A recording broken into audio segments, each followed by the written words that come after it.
সুন্দরবনের খাঁটি মধু।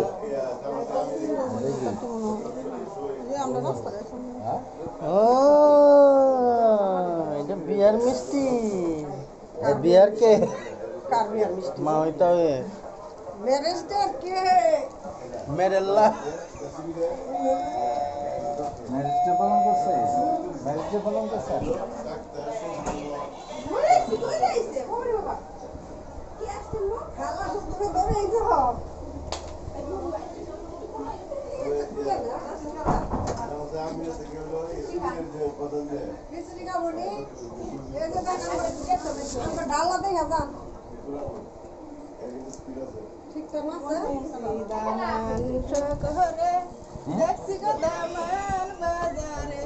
মেক্সিকো দামানে বিবির শাড়ি